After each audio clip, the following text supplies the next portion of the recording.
പല സ്ഥലങ്ങളിൽ കൊണ്ടുപോയിട്ടുണ്ട്. അതിനെല്ലാം കാരണങ്ങളുണ്ട്. അതൊന്നും ഇപ്പൊ ചർച്ച ചെയ്യേണ്ട വേദിയല്ല ഇത്. അപ്പൊ മാർ തോമസ് ശ്ലീഹായുടെ കബറിടത്തിൽ മുദ്രിതമായിരിക്കുന്ന കുരിശാണ് ഈ മാർത്തോമ കുരിശ്. ഈ കുരിശാണ് അവിടെ മാർ തോമസ് ശ്ലീഹായുടെ കബറിടത്തിൽ മുദ്രിതമായിരിക്കുന്നത്. മാർ തോമസ് ശ്ലീഹായുടെ പൈതൃകമുള്ള എല്ലാ സഭകളും അംഗീകരിച്ചതും ഉപയോഗിക്കുന്നതും ഈ മാർ തോമസ് ശ്ലീഹയാണ്. വെളിപാടിന്റെ പൂർണ്ണത ആലേഖനം ചെയ്യപ്പെട്ട ഒരു കുരിശാണിത്.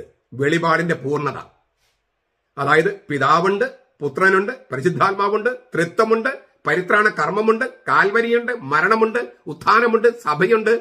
അത് ജീവിക്കുന്ന കുരിശാണ്, ജീവിക്കുന്ന വചനമായ കുരിശാണ്, വളരുന്ന വചനമായ കുരിശാണ്, സ്ലീവയാണ്. ഇതൊക്കെ നമുക്ക് ചെറുതായിട്ടൊന്നത് കണ്ടുപോകാം. നമുക്ക് നോക്കുക, മൂന്ന് പടികള്. ഞാനിത് വരച്ചു തുടങ്ങിയതിനും പൂർത്തിയാക്കാൻ പറ്റിയില്ല, അതുകൊണ്ട് അത്രയുണ്ട് ഭംഗിയില്ല. ഒരു കോട്ട അടിക്കാൻ പറ്റിയുള്ളൂ. കുറെ നാൾ മുമ്പ് തുടങ്ങിയതാണ്, പക്ഷേ ഒരു ദിവസം ഇത് ചെയ്ത് വെച്ചു, പിന്നെ ഇത് പൂർത്തിയാക്കാൻ സമയം കിട്ടിയില്ല. അതുകൊണ്ട് ഇച്ചിരി ഭംഗി കുറവുണ്ടെങ്കിലും പഠനത്തിന് വേണ്ടി ഞാൻ ഉപയോഗിക്കുക. 3 പടികൾ. നിങ്ങൾ പരമ്പരാഗത പള്ളികൾ കണ്ടാൽ മനസ്സിലാകും, കെസ്ട്രോമയിൽ നിന്ന് മധുബഹേരിക്ക് 3 പടികളാണ്. 3 പടികള് കത്തോലിക്ക സഭയിൽ ഉപയോഗിക്കുന്നത് കാൽവരിയുടെ പടവുകളായിട്ടാണ്.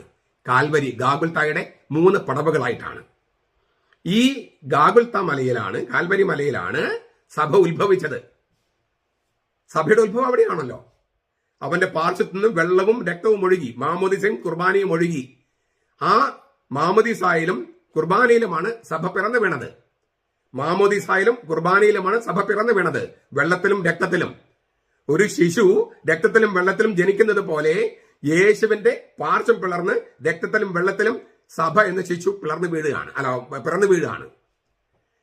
അതുകൊണ്ട് തന്നെ സഭയുടെ ദർപ്പണമാണ് ഗാഗുൽത്ത എന്നാണ് മാർ എഫ്രേം വിശുദ്ധൻ പറയുന്നത്. വിശുദ്ധ എഫ്രേം പറയുന്നത് സഭയുടെ ദർപ്പണമാണ് ഗാഗുൽത്ത. ഈ 3 പടവുകൾ കയറി അവിടെ ചെല്ലുമ്പോൾ ഗാഗുൽത്തയാണ്, അവിടെയാണ് സഭ ജനിച്ചു വീണത്. ആ സഭയുടെ ആദ്യത്തെ പതിപ്പും അവിടെ തന്നെയുണ്ട്. കുരിശിലേക്ക് നോക്കി നിൽക്കുന്ന യേശുവിന്റെ അമ്മയും യേശു സ്നേഹിച്ച ശിഷ്യനും. മറിയവും യോഹന്നാനും അല്ല എഴുതിയിരിക്കുന്നത്, യേശുവിന്റെ അമ്മയും യേശു സ്നേഹിച്ച ശിഷ്യനും എന്നാണ് അവർ എഴുതിയിരിക്കുന്നത്. യേശുവിന്റെ അമ്മയും യേശു സ്നേഹിച്ച ശിഷ്യനും അവർ ചേരുന്നതാണ് സഭ, കത്തോലിക്ക സഭ. അപ്പൊ സഭയുടെ ചെറിയൊരു പതിപ്പാണ് അവിടെ. അതാണ് യേശുവിന്റെ അമ്മയും യേശു സ്നേഹിച്ച ശിഷ്യനും. അങ്ങനെയുള്ള ആ ഗാഗുൽത്തായുടെ പ്രതീകമാണ് ഈ 3 ചുവടുകള്, 3 പടവുകള്. മാപ്രേം വീണ്ടും പറയാണ്, സത്യത്തിന്റെ ഉയരങ്ങളെയാണ് ഈ ഗാഗുൽത്ത പ്രതിനിധാനം ചെയ്യുന്നത്. നമ്മൾ നേരത്തെ കണ്ടല്ലോ, സ്വർഗത്തിലേക്ക് ഉയരുക, അത് സത്യത്തിന്റെ ഉയരങ്ങളാണ്. സത്യത്തിന്റെ ഉയരങ്ങള് ഇപ്പൊ നമ്മൾ കണ്ടു കഴിഞ്ഞാൽ ഒരു 7-8 അടി ഉയരമുള്ളൂ ഈ ഒരു കൊച്ചു കുന്നാണ് ഈ ഗാഗുൽത്ത. പക്ഷേ യെറൂസലം തന്നെ സമുദ്രനിരപ്പിൽ നിന്ന് വളരെ ഉയർന്നാണ്. അതുകൊണ്ട് യെറൂസലമിലേക്ക് കയറിപ്പോകുക എന്നാ പറയാ, പോകുക എന്നല്ല, കയറിപ്പോകുക. ഗോ അപ്പ് അസൻഷനാണ്, മുകളിലേക്ക് കയറുകയാണ്. അപ്പൊ ഗാഗുൽത്തായിലേക്ക് പോകുക എന്ന് പറഞ്ഞാൽ അത് സത്യത്തിന്റെ ഉയരങ്ങളിലേക്കുള്ള യാത്രയാണ്. അങ്ങനെ സത്യത്തിന്റെ ഉയരങ്ങളെയാണ് ഗാഗുൽത്ത പ്രതിനിധാനം ചെയ്യുന്നതെന്ന് മാർ എഫ്രേം പറയുന്നു. ആരാധനക്രമം, ലിറ്റർജി എന്ന് പറഞ്ഞ ആരാധനക്രമം ഗാഗുൽത്തയെയും പറുദീസയെയും തമ്മിൽ ബന്ധിപ്പിക്കുകയാണ്. പറുദീസയെയും ഗാഗുൽത്തയും തമ്മിൽ ബന്ധിപ്പിക്കുന്ന ആ തിരുക്കർമ്മത്തെയാണ് ലിറ്റർജി എന്ന് പറയുന്നത്, ആരാധനക്രമം എന്ന് പറയുന്നത്. അതിനാൽ പറുദീസയിലെ ജീവവൃക്ഷം, ഇതിലേക്ക് നമുക്ക് വീണ്ടും വരാം. പറുദീസയിലെ ജീവവൃക്ഷം, ആ ജീവവൃക്ഷത്തിന്റെ രീതിയിലാണ് ഈ കുരിശ് സംവിധാനം ചെയ്തിരിക്കുന്നത്. ഈ കാൽവരിയുടെ 3 പടവുകൾ, ഗാഗുൽത്തയുടെ 3 പടവുകൾ, അതിന് മുകളിൽ ജീവവൃക്ഷമായിട്ട് ഈ കുരിശിനെ സംവിധാനം ചെയ്തിരിക്കുക, ജീവവൃക്ഷമായിട്ട്. നമുക്ക് അതിലേക്ക് ഇച്ചിരി കഴിഞ്ഞിട്ട് ഒന്നുകൂടി വിശദമായിട്ട് വരാം. അതേസമയം ഈ ഗാഗുൽത്ത പറുദീസയിൽ തന്നെ മറ്റൊരു വൃക്ഷമുണ്ട്. നന്മത്തിന്മകളെ കുറിച്ചുള്ള അറിവിന്റെ കനി ഇല്ലേ, ആ അറിവിന്റെ വൃക്ഷമുണ്ട്. ആ പറുദീസയില് ഫലം, അറിവിന്റെ വൃക്ഷത്തിലെ ഫലം നീട്ടപ്പെട്ടു. വൃക്ഷം മനുഷ്യന് മരണം നൽകി. ഗാഗുൽത്തായിൽ കൈ നീട്ടപ്പെട്ടു. സ്ലീവ മനുഷ്യന് ഉത്ഥാനം അഥവാ നിത്യജീവൻ പ്രദാനം ചെയ്തു. അതിനാൽ കാൽവരി അല്ലെങ്കിൽ ഗാഗുൽത്ത എന്ന് പറയുന്നത് പറുദീസയാണ്. അവിടെ ഈശോ പുതിയ ആദാം, അവസാനത്തെ ആദാമാണ്. ഇതാണ് സഭാപിതാക്കന്മാരുടെ വ്യാഖ്യാനം. എന്ത് മനോഹര വ്യാഖ്യാനമാണ്! എത്രമാത്രം ബൈബിളിൽ അടിത്തറയിട്ട വ്യാഖ്യാനമാണ്. അപ്പോൾ ഗാഗുൽത്തായുടെ പ്രതീകമാണ് ഈ 3 പടികള്. ആ ഗാഗുൽത്തായും പറുദീസായും തമ്മിൽ ഒരു ബന്ധം സ്ഥാപിക്കുന്നതാണ് ആരാധനക്രമം. ആ ആരാധനക്രമത്തില് ഈ ലിറ്റർജിയില് ആ ഗാഗുൽത്തായും പറുദീസയും തമ്മിൽ ബന്ധം സ്ഥാപിക്കുമ്പോൾ ഉടനെ നമുക്ക് ഓർമ്മ വരുന്നത് ഒന്ന് ജീവന്റെ വൃക്ഷവും മറ്റൊന്ന് അറിവിന്റെ വൃക്ഷവുമാണ്. അറിവിന്റെ വൃക്ഷത്തില് എന്താണ് സംഭവിച്ചത്? പറുദീസായില് ഫലം നീട്ടപ്പെട്ടു. ഈ അറിവിന്റെ വൃക്ഷത്തിന്റെ ആ വൃക്ഷം മനുഷ്യന് മരണം നൽകി. ഗാഗുൽത്തായില് കൈ നീട്ടപ്പെട്ടു, സ്ലീവ, അത് മരത്തിൽ തന്നെയാണ്, പക്ഷെ സ്ലീവ നീട്ടപ്പെട്ടു. സ്ലീവ മനുഷ്യന് നിത്യജീവൻ, പുനരുത്ഥാനം പ്രദാനം ചെയ്തു. അതിനാൽ ഗാഗുൽത്ത പറുദീസയാണ്, യേശു പുതിയ ആദാമാണ്. ഇതാണ് സഭാപിതാക്കന്മാരുടെ വ്യാഖ്യാനം. സവിശേഷമായിട്ട് ഈ എഫ്രേം തിരുമേനി വിശുദ്ധന്റെ ഈ ഇലകള്, ഇപ്പുറത്തുള്ള ഇലകള്, ഇതിന് വേറൊരു അർത്ഥം കൂടിയുണ്ട്, അത് നമുക്ക് അവസാനം ചർച്ച ചെയ്യാം. ഈ ഇലകള് ഈ പറുദീസായുടെ 3 പടികളുടെ മുകളിലുള്ള ഇലകള്, അത് തോട്ടം, പറുദീസ എന്ന് പറഞ്ഞ തോട്ടം, ഏദൻ തോട്ടത്തെയാണ് പ്രതിനിധാനം ചെയ്യുന്നത്. ഗാഗുൽത്തായും തോട്ടമായിരുന്നുവെന്ന് യോഹന്നാൻ രേഖപ്പെടുത്തിയിട്ടുണ്ട്. 19 അധ്യായം 41 വാക്യം. അത് ഈ ഗാഗുൽത്ത അക്കാലത്ത് ഒരു തോട്ടമായിരുന്നു. മനുഷ്യജീവൻ ആരംഭിച്ചത് പറുദീസ അല്ലെങ്കിൽ ഏദൻ എന്ന് പറയുന്ന തോട്ടത്തിലാണ്. ആ തോട്ടത്തിനോട് ചേർത്ത് കൊണ്ടാണ് പുതിയ ആദാമായ യേശു ഒരു തോട്ടത്തിലാണ്, ഇല്ലേ? അവനെ ക്രൂശിച്ചതിന് തൊട്ടടുത്തൊരു തോട്ടമുണ്ടായിരുന്നു. അവിടെ ഒരു കല്ലറയുണ്ടായിരുന്നു. ആരെയും സംസ്കരിക്കാത്ത കബരിടം അവിടെ സംസ്കരിക്കപ്പെട്ടെന്നാണ്.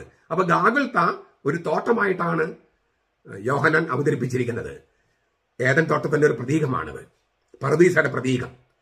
അപ്പൊ നമ്മൾ നേരത്തെ പറഞ്ഞ സംഗതിയല്ലോ, ജീവന്റെ വൃക്ഷം. ഈ ഏദൻ തോട്ടത്തില് ജീവന്റെ വൃക്ഷം ഉണ്ടായിരുന്നു. ആ ജീവന്റെ വൃക്ഷത്തെ പ്രതിനിധാനം ചെയ്യുന്നതാണ് ഈ സ്ലീവ.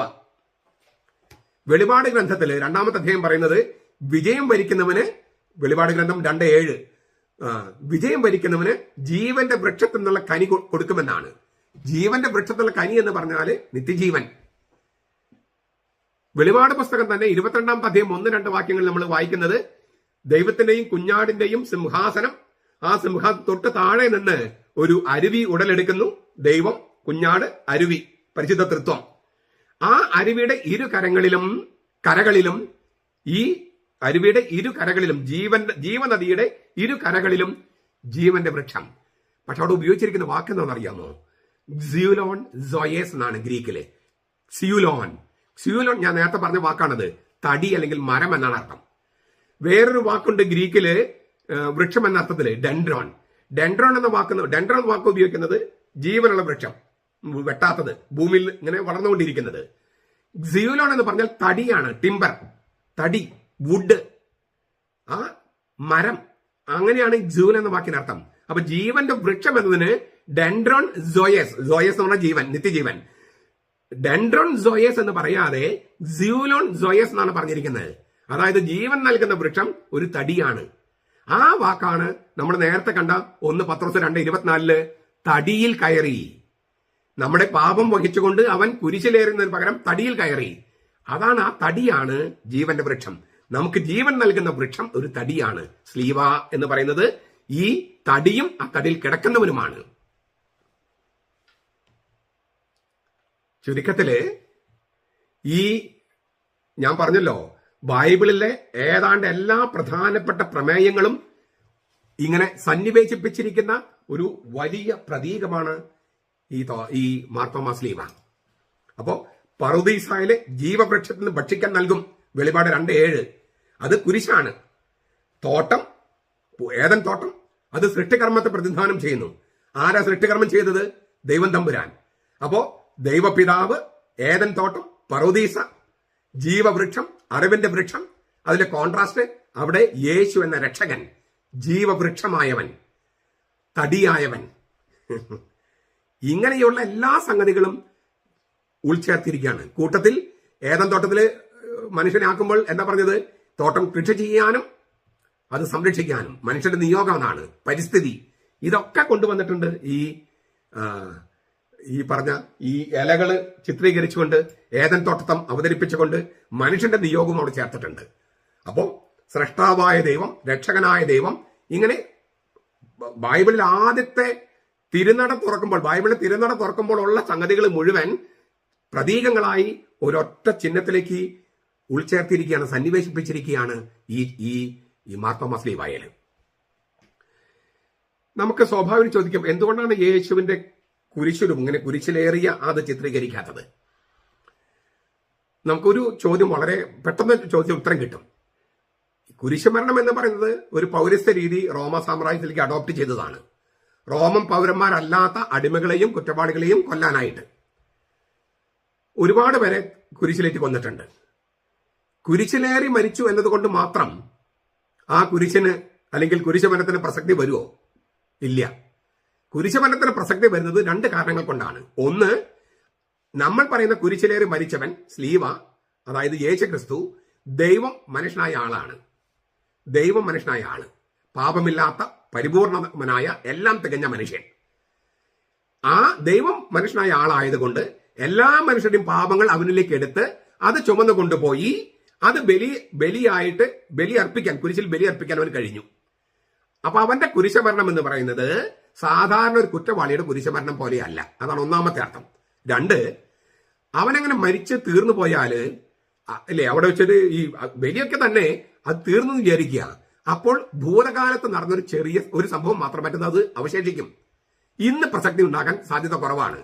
ഇന്നും പ്രസക്തി ഉണ്ടാകുന്നത് എങ്ങനെയാണ്? അവൻ മരിച്ചവന് ഉത്ഥാനം ചെയ്തു. എങ്ങനെ? ശരീരത്തോടു കൂടി ഉത്ഥാനം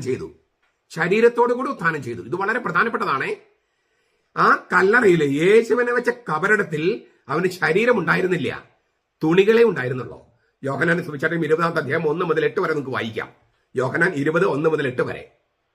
ഞാൻ മുമ്പ് ഒരിക്കൽ പറഞ്ഞിട്ടുണ്ട് എന്തുകൊണ്ടാണ് കാസ 3 പ്രാവശ്യം മുട്ടിക്കുന്നതും അതിനു മുമ്പ് ഈ ശോശപ്പൊക്കെ മൂടുന്നതും ഒക്കെ. അതിനെക്കുറിച്ചൊക്കെ ഞാൻ പറഞ്ഞിട്ടുണ്ട്. അത് ഈ യോഹന്നാന്റെ സുവിശേഷം 20-ാം അധ്യായം 1 മുതൽ 8 വരെ വാക്യങ്ങളെ പിന്തുടർന്നുകൊണ്ടാണ് സീറോ മലബാർ സഭയിലും മലങ്കര സഭയിലും ചെയ്യുന്നത്. അപ്പോൾ ആ കബറിടത്തിൽ യേശുവിന് ശരീരമില്ല, തുണികളേ ഉള്ളൂ. ശരീരത്തോടു കൂടി അവൻ ഉത്ഥാനം ചെയ്തു. ശൂന്യമായ കല്ലറ വളരെ പ്രധാനപ്പെട്ടതാണ് യേശുവിന്റെ ഉത്ഥാനത്തില്. ശൂന്യമായ കുരിശ് അത് തന്നെയാണ് സൂചിപ്പിക്കുന്നത്.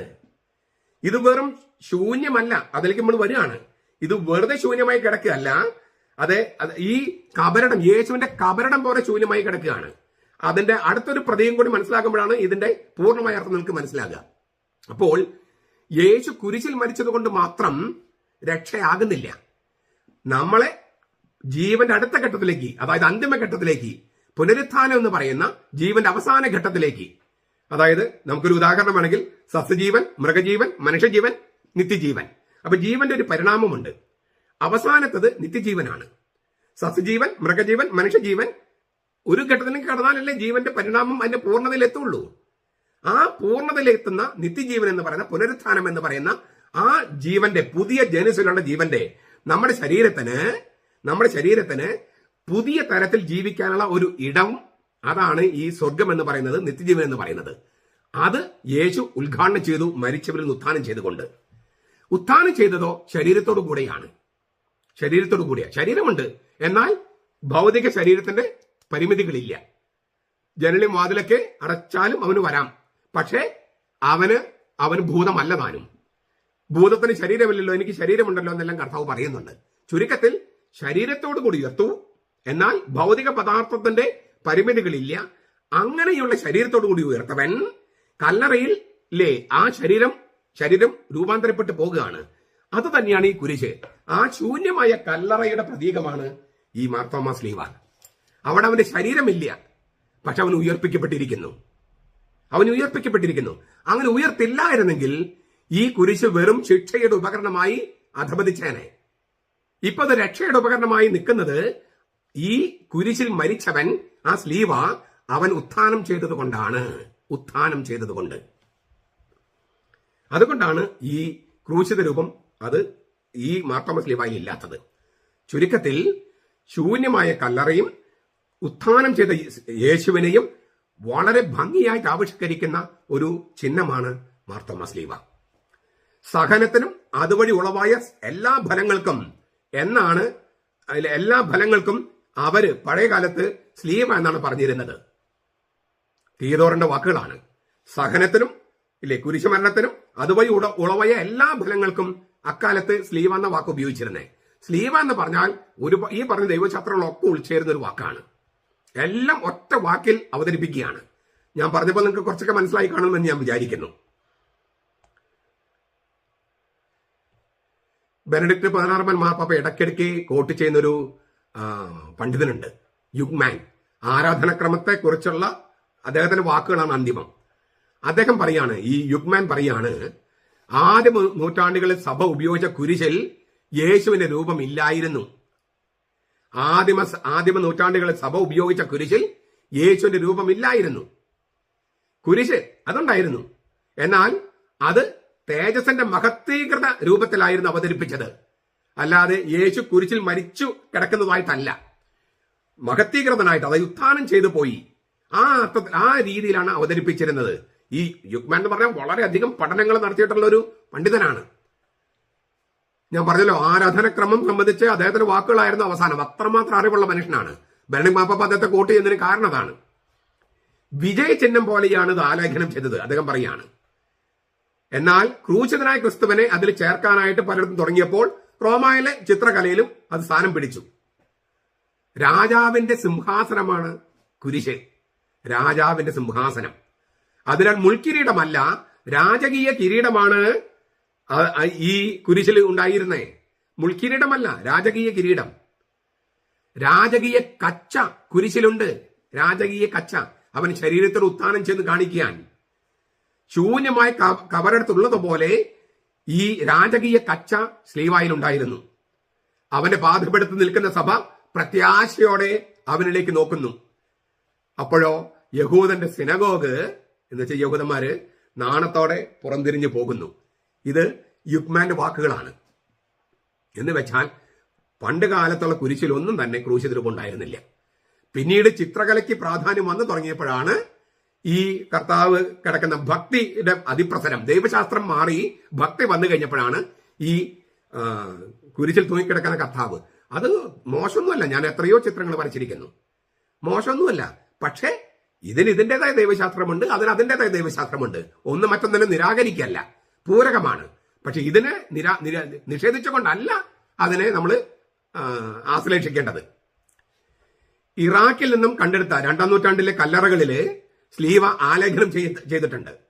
ഞാൻ കുരിശിന്റെ പുകഴ്ചയുടെ സെപ്റ്റംബർ 14 കുരിശിന്റെ പുകഴ്ചയുടെ അന്ന് വളരെ ദീർഘമായിട്ട് കുരിശിനെ കുറിച്ച് പറഞ്ഞിരുന്നു. യഹൂദന്മാരും കുരിശ് ഒരു അടയാളം ഉപയോഗിച്ചിരുന്നൊക്കെ, അതൊക്കെ നിങ്ങൾ കേൾക്കുക.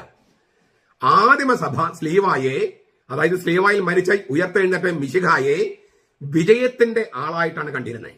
അതിനാൽ തന്നെ സ്ലീവായിൽ തൂങ്ങിക്കിടക്കുന്ന ഈശോയെ അവർ ചിത്രീകരിച്ചില്ല. ശൂന്യമായ സ്ലീവായും ശൂന്യമായ കല്ലറയും അവർക്ക് ഉത്ഥിതന്റെ സജീവ പ്രതീകങ്ങളാണ്.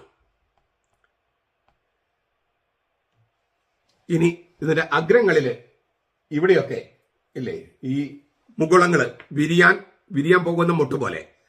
ഈ ഇടയ്ക്കൊന്ന് പറയട്ടെ, ഈ ഇവിടത്തെ ഇങ്ങനെ മുറിച്ചു കഴിഞ്ഞാല് നമ്മൾ ചീട്ടിലെ ക്ലാവർ പോലെ തോന്നിക്കുമെന്ന് പറഞ്ഞിട്ടാണ് ചിലതിന് ക്ലാവർ കുരിശെന്ന് പറഞ്ഞിട്ട് കളിയാക്കുന്നത്. അവര് ക്രിസ്ത്യാനികളാണോ? അവർക്ക് ഇതിനോട് വെറുപ്പുണ്ട് അല്ലെങ്കിൽ എതിർപ്പുണ്ടെങ്കിലും ഇങ്ങനെയൊക്കെ കുരിശിനെ അവമാനിക്കാമോ? കുരിശിന്റെ എതിരാളികളല്ലേ അവര്? ക്ലാവർ കുരിശെന്നൊക്കെ പറഞ്ഞതിനെ അവമാനിക്കാമോ? അവർക്ക് ചരിത്രം അറിയില്ല, ദൈവശാസ്ത്രം അറിയില്ല. കുരിശിനെ അവമാനിക്കുന്നവര് കുരിശിന്റെ ശത്രുക്കളാണ്. കോറിന്തോസ് സഭയ്ക്ക് എഴുതിയ ലേഖനത്തിൽ പൗലോസ് പറഞ്ഞ പോലെ അവര് കുരിശിന്റെ ശത്രുക്കളാണ്. നമുക്കൊരു എതിർപ്പുള്ള ഒരാളോട് പോലും അങ്ങനെയൊന്നും പറയാൻ പാടില്ലല്ലോ. നമുക്ക് ഇഷ്ടമില്ലാത്ത ഒരാളെയും ഇതുപോലെ കളിയാക്കാൻ പാടുണ്ടോ? ക്ലാവർ കുരിശെന്ന് പറഞ്ഞ് കളിയാക്കുന്നത് ഈ ഇത്രയും ഭാഗം മാത്രം കണ്ടുകൊണ്ടാണ്. അത് ചെയ്യുന്നത് ശരിയല്ലെന്നാണ് എൻ്റെ അഭിപ്രായം. ഇതിങ്ങനെ മൊട്ടുകളാണ് അഗ്രങ്ങളില്. ഞാൻ നേരത്തെ പറഞ്ഞു, വെളിപാട് പുസ്തകം 22-ാം അധ്യായം 1-2 വാക്യങ്ങള്, ദൈവത്തിന്റെ ഈ കുഞ്ഞാടിന് സിംഹാസനം, അതിന് തൊട്ട് താഴെന്ന്, ആ സിംഹാസനം തൊട്ട് താഴെന്ന് ജീവജലത്തിന്റെ അരുവി, അതിന്റെ ഇരു കരകളിലും ജീവവൃക്ഷം, അതിന്റെ 12 മാസം അത് കായ്ക്കുന്നു ഫലങ്ങള്, അതിന്റെ ഇലകള് ജനതകളുടെ രോഗശാന്തിക്ക് വേണ്ടിയുള്ളതാണ്. 12 മാസവും ഫലം തരുന്ന ജീവവൃക്ഷം, ആ ഫലം തരുന്ന മുകുളങ്ങളായിട്ടാണ് ഇത് അവതരിപ്പിച്ചിരിക്കുന്നത്, ഫലങ്ങള്. അപ്പോ ജീവന്റെ വൃക്ഷം എന്നുള്ളതിന് കുറച്ചുകൂടി അർത്ഥം വരികയാണ്. കുരിശ് ജീവന്റെ വൃക്ഷം നമ്മൾ കണ്ടു കഴിഞ്ഞു, അതിനുപയോഗിച്ച വാക്കുകളും കണ്ടു കഴിഞ്ഞു. അപ്പോൾ ഈ ജീവിക്കുന്ന തടിയാണ്, ജീവിക്കുന്ന സ്ലീവയാണ്, ജീവിക്കുന്ന വൃക്ഷമാണ്, ജീവവൃക്ഷമാണ് ഈ യേശുക്രിസ്തു എന്ന ആ സത്യം കുറച്ചുകൂടി ഇങ്ങനെ ആവിഷ്കരിച്ചിരിക്കുകയാണ് ഈ മുകുളങ്ങള് ഇല്ലേ. ജീവിക്കുന്ന വചനം, ജീവിക്കുന്ന സ്ലീവ, ആ അർത്ഥമാണ് കൊടുക്കുന്നത്. അപ്പൊ ചത്തൊരു തടിയല്ല സ്ലീവ, ജീവിക്കുന്ന യേശുവാണ്. അവൻ ഫലം ചൂടുന്നു 12 മാസവും. അവന്റെ ഇലകള്, അതിന്റെ ഇലകള്, ജീവവൃക്ഷത്തിന്റെ ഇലകള് ജനതകളുടെ രോഗശാന്തിക്കുള്ളതാണ്. വെളിപാട് പുസ്തകം ഞാൻ പറയണേ, ബൈബിളിലുള്ളതാണ്. അത് അക്ഷരങ്ങളിൽ എഴുതി വെച്ചിരിക്കുന്ന കാര്യം ചിത്രത്തിലൂടെ അവതരിപ്പിച്ചിരിക്കുകയാണ്. ഇത് അക്ഷരങ്ങൾ വിഗ്രഹങ്ങൾ അല്ലെങ്കിൽ ചിത്രവും വിഗ്രഹമല്ല. കാർബണും പേപ്പറുമാണ് ഈ അക്ഷരങ്ങള്. അത് വിഗ്രഹമായിട്ട് കണക്കാക്കുന്നില്ല ഈ കത്തോലിക് സഭയിൽ നിന്ന് വിട്ടുപോയവര്. പിന്നെ ഇതെങ്ങനെ വിഗ്രഹമാകണേ? അതില് ഇല്ലേ അക്ഷരങ്ങളുണ്ട്. ഇവിടെ പെയിന്റ്, അവിടെ കാർബൺ, ഇവിടെ പെയിന്റ്, അത്ര വ്യത്യാസമേ ഉള്ളൂ. ചിത്രകല, ചിത്രമെഴുത്ത് എന്നാണ് പറയാ. ചിത്രമെഴുത്ത് പണ്ട് ഈ ഇപ്പം ചൈനീസ് ഭാഷ ശ്രദ്ധിച്ചിട്ടുണ്ടോ? ചിത്രങ്ങളാണ്. നമ്മളെ പോലെ ആ ഈ എന്നുള്ള അക്ഷരങ്ങളല്ല, ചിത്രങ്ങളാണ്. ഓരോ അക്ഷരവും ചിത്രമാണ്. ക്യുണൈഫം എന്ന് പറഞ്ഞ ചിത്രമാണ്. ചിത്രത്തിൽ നിന്നാണ് അക്ഷരങ്ങൾ ഉണ്ടായത്. അപ്പൊ ചിത്രമാണ് അക്ഷരമാല. അപ്പൊ അക്ഷരങ്ങൾ വിഗ്രഹമല്ലെങ്കിൽ ചിത്രകലയും വിഗ്രഹമല്ല. ഇത് പെന്തക്കോസ്ത് ദൈവസഭക്കാർ ആദ്യം പോയിട്ടൊന്ന് പഠിക്കുക, എന്നിട്ട് ഇതിന് വിമർശിക്കാൻ വരാം. ഈ കാര്യങ്ങൾ ഇതിന് ചരിത്രം അറിയാതെ വെറുതെ വന്നിരുന്ന് കുത്തിയിരുന്നിട്ട് സത്യവേദ പുസ്തകം എങ്ങനെയാണ്, സത്യവേദ പുസ്തകം എങ്ങനെയാന്ന് പറഞ്ഞ് കമന്റ് ഇട്ടിട്ട് കാര്യമില്ല. കമന്റ് നിങ്ങൾ ഇട്ടോ, അതെനിക്ക് വായിക്കാൻ ഇഷ്ടമാണ്. നിങ്ങൾ എന്താ ചിന്തിക്കുന്ന അറിയാൻ എനിക്ക് ഇഷ്ടമാണ്. ഞാൻ അതിനെ കുറ്റപ്പെടുത്തല്ല, പക്ഷെ വിവരം വേണം കുറച്ചൊക്കെ. അതിനുവേണ്ടി പറയുന്നതാണ്, പഠിക്കണമെന്ന് പറയാണ്. മാത്രമല്ല കത്തോലിക്ക സഭയ്ക്ക് തിരിച്ചു വരികയും വേണം. നമുക്ക് ഒരുമിച്ച് പ്രവർത്തിക്കാം, അതല്ലേ വേണ്ടത്. ഈ ഇനിയുള്ളത് വളരെ പ്രധാനപ്പെട്ട ഒരു ചിഹ്നമാണ്. ഞാൻ നേരത്തെ പറഞ്ഞു, ശൂന്യമായ കല്ലറ വെറുതെ ശൂന്യമാകുകയല്ലോ ചെയ്തത്. അവൻ ഉയർത്തെഴുന്നേൽക്കുകയാണ്, അപ്പോഴേ ശൂന്യമായത്. അതെങ്ങനെയാണ് ഉയർത്തെഴുന്നേറ്റത്? അതിന് ബൈബിളിൽ 2 തരത്തിലുള്ള വാക്കുകൾ ഉപയോഗിച്ചിട്ടുണ്ട്. എഗെയ്റോ എന്ന വാക്കുണ്ട്, അനസ്താസ് എന്ന വാക്കുണ്ട്. യേശുവിന്റെ ഉത്ഥാനം സൂചിപ്പിക്കാൻ കുറെ തിരുവചനങ്ങൾ പറഞ്ഞത് യേശു ഉയർത്തെഴുന്നേറ്റു എന്നാണ്. He rose from the dead. പക്ഷെ വലിയൊരു വിഭാഗം തിരുവചനങ്ങൾ പറയുന്നത് ഹി വാസ് റേസ്ഡ് എന്നാണ്. ഹി വാസ് റേസ്ഡ്, അവൻ ഉയർപ്പിക്കപ്പെട്ടു. വേറെ ആരോ ഉയർപ്പിച്ചെന്നാണ്. അവൻ ഉയർപ്പിക്കപ്പെട്ടു. He was raised, he was raised. He rose from the dead എന്നല്ല, ഹി വാസ് റേസ്ഡ്. വേറെ ആരോ ഉയർപ്പിച്ചെന്നാണ്. ആരാണ് ഉയർപ്പിച്ചത്? ആരാണ് ഉയർപ്പിച്ചത്? ദൈവത്തിന്റെ ആത്മാവ് എന്ന് റോമാലേഖനം 8:11 പൗലോസ് എഴുതിയിട്ടുണ്ട്. അവനെ ഉയർപ്പിച്ചവന്റെ ആത്മാവ്, ഉയർപ്പിച്ചത് ദൈവം. ആ ദൈവം പ്രവർത്തിച്ചത് പരിശുദ്ധാത്മാവിലൂടെ. യേശു ജനിച്ചതും പരിശുദ്ധാത്മാവിന്റെ ശക്തിയിലൂടെയാണ്. യേശു ഉയർപ്പിക്കപ്പെടുന്നതും പരിശുദ്ധാത്മാവിന്റെ ശക്തിയിലൂടെയാണ്. പരിശുദ്ധാത്മാവാണ് യേശുവിനെ മരിച്ചവരിൽ നിന്ന് ഉയർപ്പിക്കുന്നത്. ആ പരിശുദ്ധാത്മാവിന്റെ പ്രധാനപ്പെട്ട ഒരു പ്രതീകമാണ് പ്രാവ്.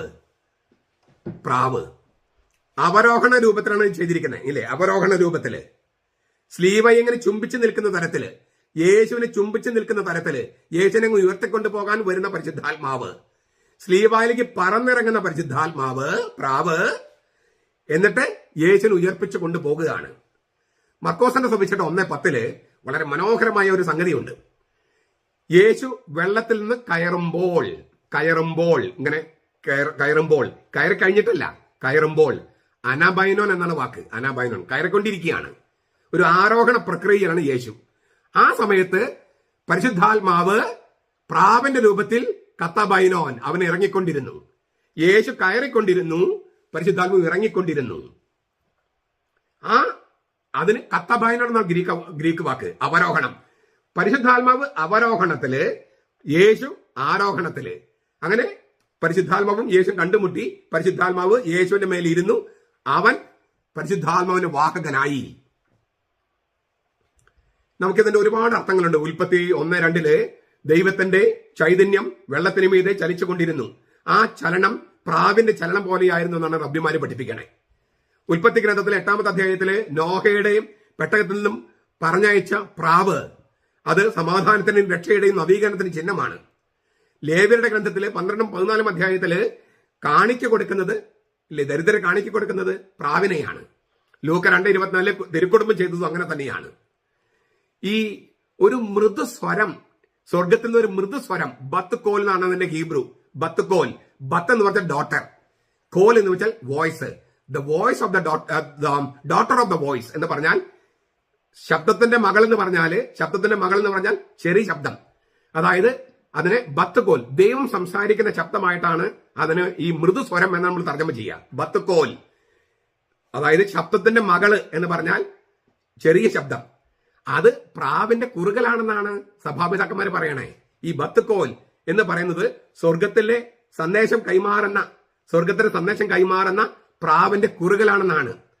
നമ്മൾ ചില ഈ പുരാണങ്ങളിലൊക്കെ കാണില്ലേ, സന്ദേശം കൈമാറുന്ന പ്രാവ് വന്നിരിക്കുന്നു, പ്രാവ് ഒരു സന്ദേശവുമായിട്ട് വരുന്നു. അതൊക്കെ ഇതിന്റെ വെളിച്ചത്തിലാണ് അതൊക്കെ ഉണ്ടായത്. ചുരുക്കത്തില് പ്രാവിന്റെ ശബ്ദമാണ് ഈ ദൈവത്തിന്റെ സ്വരമായിട്ട് അവതരിപ്പിച്ചിരിക്കുന്നത്. സ്വർഗത്തിന് സ്വരമുണ്ടായി. ആ സ്വരം എന്നുള്ളത് ഉപയോഗിക്കുന്ന വാക്ക് ബത്തുക്കോൽ എന്നാണ്. ബത്തുക്കോൽ എന്ന് വെച്ചാൽ ശബ്ദത്തിന്റെ മകള്, ചെറു ശബ്ദം, മൃദുസ്വരം. അതെല്ലാം ഈ പരിശുദ്ധാത്മാവിലേക്ക് കൈചൂണ്ടുകയാണ്.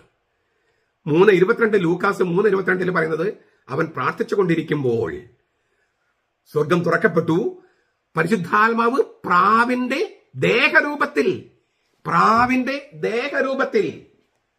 In the bodily form of a dove. പരിശുദ്ധാത്മാവിന് ദേഹരൂപമുണ്ട്. യേശുവിന് മനുഷ്യരൂപമുള്ളതുപോലെ പരിശുദ്ധാത്മാവിന് ദേഹരൂപമുണ്ട്. പരിശുദ്ധാത്മാവ് പ്രാവിന്റെ ദേഹരൂപത്തിൽ, അങ്ങനെയാണ് എഴുതിയിരിക്കുന്നത്. ലൂക്കാസ് 3:22.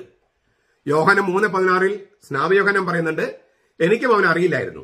കസിൻ എന്ന് എനിക്കറിയാം, പക്ഷേ ഇവൻ ദൈവം തന്നെയായ ഏകജാതനായ കാര്യം എനിക്ക് അറിയില്ലായിരുന്നു. ആത്മാവ് പ്രാവിന്റെ രൂപത്തിൽ ആരുടെ മേൽ വന്ന് വസിക്കുന്നുവോ അവനാണ് ദൈവപുത്രൻ. അങ്ങനെ എന്നെ അയച്ചും വെളിപ്പെടുത്തിയിരുന്നു. ഞാനത് കണ്ടു. ഈ നസറത്തിലെ യേശുവാണ് അത്. അവന്റെ മേലെ പ്രാവിന്റെ രൂപത്തിൽ പരിശുദ്ധാത്മാവ് വന്ന് കൂടാരമടിക്കുന്നത് ഞാൻ നേരിട്ട് കണ്ടതാണ്. യോഹനൻ 3:16.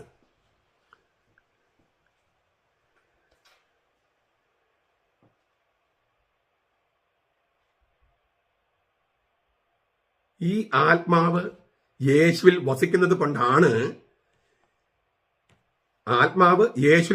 കൊണ്ടാണ് അവന് ആത്മസ്നാനം നൽകാൻ പറ്റുന്നത്. അല്ലെങ്കിൽ സ്നാപയോഹന്നാനെ പോലെ ജലസ്നാനമേ ആകൂ. പരിശുദ്ധാത്മാവ് യേശുവിൽ കുടികൊള്ളുന്നത് കൊണ്ടാണ് അവൻ നൽകുന്ന സ്നാനം ആത്മസ്നാനമാകുന്നത്. അല്ലെങ്കിൽ സ്നാപകനെ പോലെ വെറും ജലസ്നാനമായി മാറിയാനെ. ഈ ആത്മസ്നാനം എപ്പോഴാണ് നടക്കുന്നത്? യേശു പറയുന്നതാണ്, എനിക്ക് ഒരു മാമോദിസ കൂടി മുങ്ങാനുണ്ട്. ലൂക്കായുടെ സുവിശേഷം 12:50 പറയാണ്, എനിക്കൊരു മാമോദിസ മുങ്ങാനുണ്ട്, അത് പൂർത്തിയാകുന്ന വരെ ഞാൻ അസ്വസ്ഥനാണ്. ആ മാമോദിസ ഏതാണ്? കാൽവരി, കുരിശ്. ആ കുരിശിൽ വെച്ചാണ് അവൻ മരിച്ചപ്പോഴാണ് അവൻ ആത്മസ്നാനത്തിനുള്ള ജീവജലം നൽകിയത്. ആത്മസ്നാനത്തിന് വേണ്ടിയുള്ള ജീവജലം നൽകിയത് യേശു പാർശ്വം പിളർന്നിട്ടാണ്. അപ്പൊ യോർദാനിലെ ജലസ്നാനത്തിൽ നിന്ന് കാൽവരിയിലെ ജീവജലത്തിലേക്കുള്ള ഒരു യാത്രയുണ്ട്. ജലസ്നാനത്തിൽ നിന്നും ആത്മസ്നാനത്തിലേക്കുള്ള യാത്ര. ഈ യാത്രയിൽ അങ്ങനെ കുരിശിൽ മരിക്കുമ്പോഴാണ് പ്രാവിനെ നൽകാൻ, അതായത് ജീവജലമായ പരിശുദ്ധാത്മാവിനെ നൽകാൻ യേശു നൽകുന്ന അപ്പോഴാണ്. ചുരുക്കത്തിൽ യോർദാനിലെ ജലസ്നാനത്തിന് യഥാർത്ഥ അർത്ഥം വരുന്നത് കാൽവരിയില് ഗാബിൽത്തായില് അവന് പാർശ്വം പിളർന്ന് ജീവജലമായിട്ട് പരിശുദ്ധാത്മാവിനെ ദേഹരൂപത്തിൽ അവന്റെ മേൽ വന്ന പരിശുദ്ധാത്മാവിനെ സഭയ്ക്ക് നൽകിയപ്പോഴാണ്. ചുരുക്കത്തിൽ മാമോദീസായിലെ റൂഹായെ സ്ലീവായുടെ റൂഹായായി യേശു അവതരിപ്പിക്കുകയാണ്.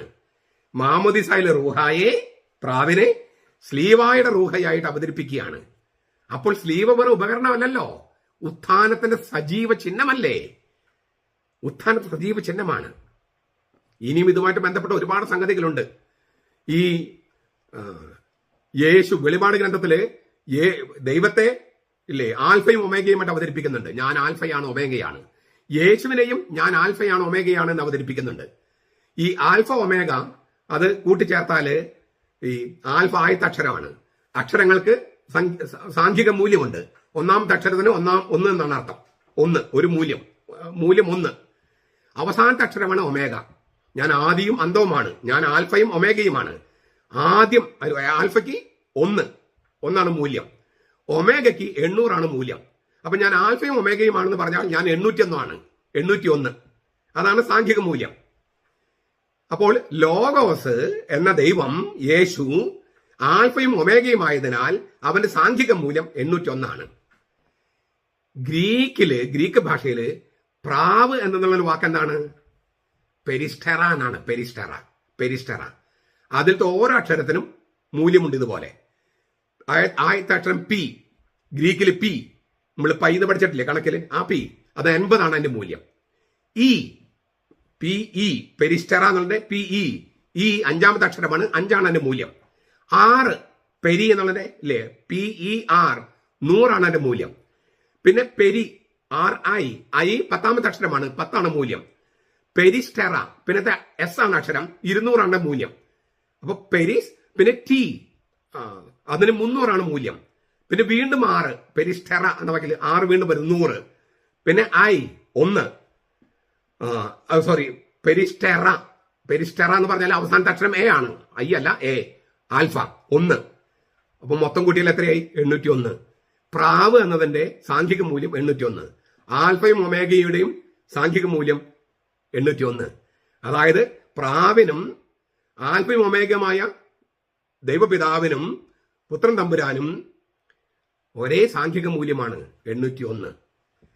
യേസുസ് എന്ന വാക്കിന്റെ സാംഖിക മൂല്യവും 800 ആണ്. 800. 8ാം ദിവസം എന്ന് പറയുന്നത് ഇല്ലേ, 8ാം ദിവസം ഉത്ഥാനത്തിന്റെ ദിവസമാണ്. യേശുവിന്റെ സാംഖിക മൂല്യം 888 ആണ്. 800 അല്ല, 888 യേശുവിന്റെ. ഇതൊക്കെ 8 ഈ രക്ഷാകരമായിട്ട് വളരെ പ്രധാനപ്പെട്ട സംഖ്യയാണ്. 7 പ്രധാനപ്പെട്ടതുപോലെ തന്നെ 8ഉം പ്രധാനപ്പെട്ടതാണ്. 888 എന്നാണ് യേസുസ് എന്ന നാമത്തിന്റെ സാംഖിക മൂല്യം. ഇതൊക്കെ ഞാൻ പറഞ്ഞു വരുന്നത് ഈ പ്രാവിന് ഈ സാംഖിക മൂല്യം അനുസരിച്ചും ലോഗോസുമായിട്ട് വളരെ അടുത്ത ബന്ധമുണ്ട്. ഇതൊക്കെ നിങ്ങൾ കേട്ട് ഒന്നിടും കുറിച്ച് വെച്ചോളോട്ടോ, എന്നാലേ മനസ്സിലാകും. ഈ പരിശുദ്ധാത്മാവ്, ഇങ്ങനെ പറഞ്ഞ ഈ തൃത്വത്തിലെ 3ാമത്തെ ആളായ പരിശുദ്ധാത്മാവ്, സാംഖിക മൂല്യം 801 പരിശുദ്ധാത്മാവ്, ആൽഫയും ഒമേഗയുമായ ദൈവം തമ്പുരാന്റെയും പുത്രൻ തമ്പുരാന്റെയും അതേ സാംഖിക മൂല്യമുള്ള പരിശുദ്ധാത്മാവ്, ആ പരിശുദ്ധാത്മാവ് ഇറങ്ങി വന്ന് യേശുവിനെ ഉയർപ്പിച്ചു. അങ്ങനെയാണ് ഇത് ശൂന്യമായ കല്ലറയുടെ പ്രതീകമായി മാറിയത്. അങ്ങനെയാണ്. അതുകൊണ്ട് തന്നെ ഈ കുരിശില് നമ്മൾ ഊറാല അണിയിക്കുമ്പോൾ ആ കല്ലറയില് യേശു ഉപേക്ഷിച്ചിട്ട് പോയ ആ കച്ചയാണ് സൂചിപ്പിക്കുന്നത്. യേശുവിന്റെ പൗരോഹിത്യ വസ്ത്രമാണ്, അത് സഭയ്ക്ക് നൽകിയിട്ട് പോയിരിക്കുകയാണ് അവൻ. ഇതൊക്കെ ഈ കുരിശിൽ വെളിപ്പെട്ട് കിടക്കുകയാണ്. ഇത്രയും ഇതിന്റെ ദൈവശാസ്ത്രം പറഞ്ഞു. അപ്പൊ നിങ്ങൾക്കത് മനസ്സിലായി കാണും. അതിൽ പരിശുദ്ധ തൃത്വമുണ്ട്, പിതാവുണ്ട്, പുത്രനുണ്ട്, പരിശുദ്ധാത്മാവുണ്ട്, സഭയുണ്ട്, രക്ഷാകര മരണമുണ്ട്, ഉത്ഥാനമുണ്ട്, നിത്യജീവനുണ്ട്, ജീവന്റെ വൃക്ഷമുണ്ട്, ജീവജലത്തിന്റെ അരുവിയുണ്ട്. ബൈബിളിൽ ഏത് പ്രമേയമാണ് ഈ കുരിശിനകത്ത് ഇല്ലാത്തത്?